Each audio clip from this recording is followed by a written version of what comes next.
আসসালামু আলাইকুম এভরিওয়ান। আশা করি সকলেই ভালো আছেন। আজ আমি আপনাদের সাথে শেয়ার করব ব্লাউজের কাটিং। আমি এখানে ব্লাউজের শেপ কিভাবে দিতে হবে তার সবচেয়ে সহজ নিয়ম সহ আজকে কাটিংটি শেয়ার করব। আশা করি আপনারা মনোযোগ সহকারে দেখবেন। তো চলুন শুরু করছি আমাদের আজকের ভিডিও। আমি প্রথমে এখানে 14 গিরা ছিট নিয়ে নিয়েছি ব্লাউজটি বানানোর জন্য।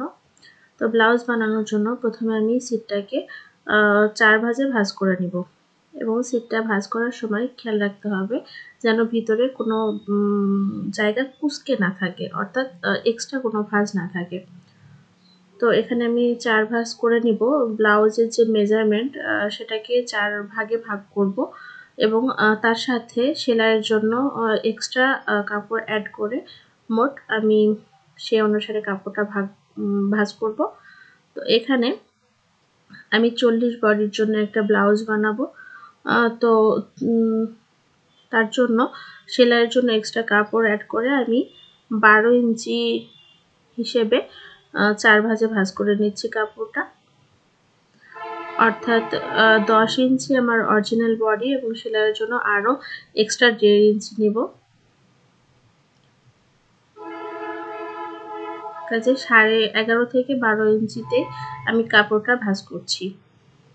এরপরে আমি এখানে ব্লাউজের ঝোল অর্থাৎ হাইট রাখবো 15 ইঞ্চি এবং 1 ইঞ্চি এক্সট্রা রাখবো ভাঙার জন্য।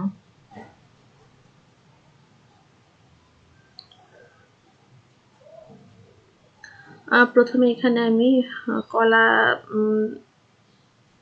কেটে নিচ্ছি। গলার জন্য গলার চওড়া রাখবো আমি 2.5 ইঞ্চি এবং সেটা নিচে নামাবো 4 ইঞ্চি, অর্থাৎ পিছনের গলা আমি 4 ইঞ্চি নিচে নামাবো।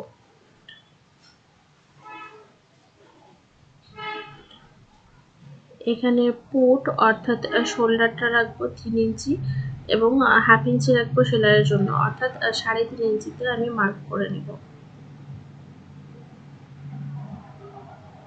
এবং আর্ম হোলটা নিব 6 ইঞ্চি থেকে 6.5 ইঞ্চি। এবার আমি রাউন্ড শেপ দিয়ে কেটে নিব। আমি যে মার্কগুলো করেছি সেটা রাউন্ড শেপ দিয়ে নিচ্ছি এবং সে অনুসারে কাপড়টা কেটে নিব। এখানে বডিটা আমি আবারও দেখিয়ে দিচ্ছি মেপে 12 ইঞ্চি এবং এখানে কোমরের যে মাপটা হবে সেটা হচ্ছে বডিতে আমি যে মাপটা নিব তার চাইতে 1 ইঞ্চি কম নিব, অর্থাৎ বডি রেখেছি 12 ইঞ্চি এবং কোমর এখানে নেব আমি 11 ইঞ্চি। এবার মার্ক অনুসারে আমি কাপড়টা কেটে নিচ্ছি।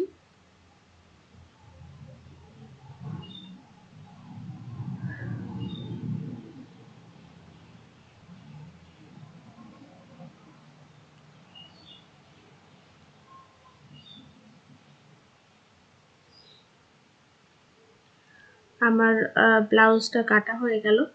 এবার আমি এটার শেপ এঁকে দেখিয়ে দিব। প্রথমে যারা নতুন তাদের জন্য এখানে শেপ দেওয়াটা একটু কষ্টকর হয়ে যায়। তো আমি এখানে প্রথমে আঁকিয়ে নিব। তার আগে আমি সামনের যে পার্ট সেখানে গলাটা একটু বড় করে নেব এবং হাতের কাছে আমি তালপাটটা কেটে নেব। তো পিছনের গলার চাইতে সামনের গলা এখানে আমি 1 ইঞ্চি অর্থাৎ 5 ইঞ্চিতে রাখছি এবং আর্ম হোলে তালপাট কাটতেছি 1 ইঞ্চি।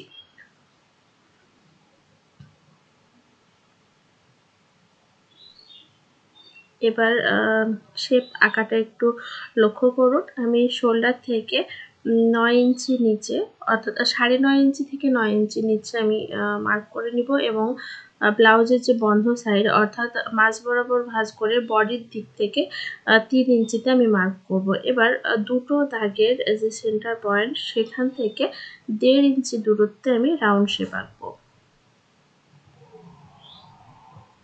অর্থাৎ আমি যে শেপগুলো দিব সেটার বর্ডার লাইন হচ্ছে এটা, এই রাউন্ড শেপটাই।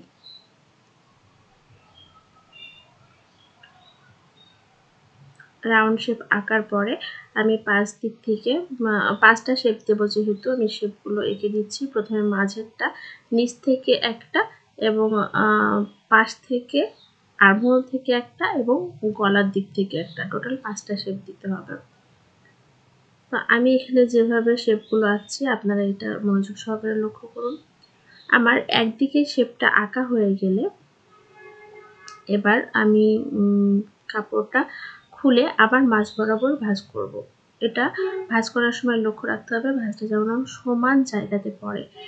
এবং আমি যেহেতু চক দিয়ে দাগটা দিয়েছি, এবার এর উপরে আমি ট্যাপ ট্যাপ করে বসিয়ে দিব, যাতে আমার এক পাশের দাগটা অপর পাশেও ঠিক একইভাবে এবং সমানভাবে বসে যায়।